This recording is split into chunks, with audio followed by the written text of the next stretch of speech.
बच्चे ने दी माँ बाप को एक सीख। किसी गांव में एक बूढ़ा व्यक्ति अपने बेटे और बहू के साथ रहता था। डंडा परिवार सुखी संपन्न था, किसी तरह की कोई परेशानी नहीं थी। डंडा बूढ़ा बाप जो किसी समय अच्छा खासा नौजवान था, आज बुढ़ापे से हार गया था। चलते समय लड़खड़ाता था, लाठी की जरूरत पड़ने लगी। चेहरा झुर्रियों से भर चुका था, बस अपना जीवन किसी तरह व्यतीत कर रहा था।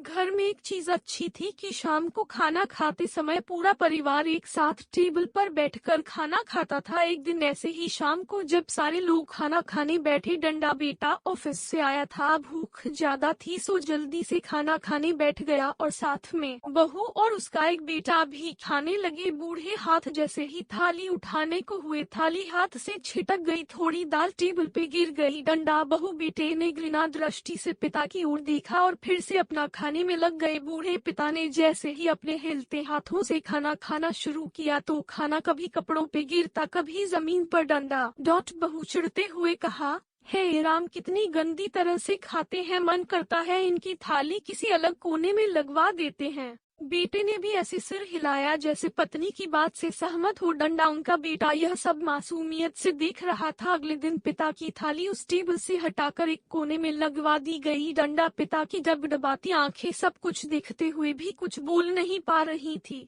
बूढ़ा पिता रोज की तरह खाना खाने लगा। खाना कभी इधर गिरता कभी उधर। डंडा छोटा बच्चा अपना खाना छोड़कर लगातार अपने दादा की तरफ देख रहा था। माँ ने पूछा, क्या हुआ बेटे, तुम दादाजी की तरफ क्या देख रहे हो और खाना क्यों नहीं खा रहे? बच्चा बड़ी मासूमियत से बोला, माँ मैं सीख रहा हूँ कि वृद्धों के साथ कैसा व्यवहार करना चाहिए। जब मैं बड़ा हो जाऊंगा और आप लोग बूढ़े हो जाओगे तो मैं भी आपको इसी तरह कोने में खाना खिलाया करूंगा। बच्चे के मुंह से ऐसा सुनते ही बेटे और बहू दोनों कांप उठे। शायद बच्चे की बात उनके मन में बैठ गई थी, क्योंकि बच्चा ने मासूमियत के साथ एक बहुत बड़ा सबक दोनों लोगों को दिया था। बेटे ने जल्दी से आगे बढ़कर पिता को उठाया और वापस टेबल पे खाने के लिए बिठाया और बहू भी भागकर पानी का गिलास लेकर आई कि पिताजी को कोई तकलीफ ना हो। इस कहानी से शिक्षा मिलती है कि माँ बाप इस दुनिया की सबसे बड़ी पूंजी है। आप समाज में कितनी भी इज्जत कमा लें या कितना भी धन इकट्ठा कर लें, लेकिन माँ बाप से बड़ा धन इस दुनिया में अनुस्वार कोई नहीं है।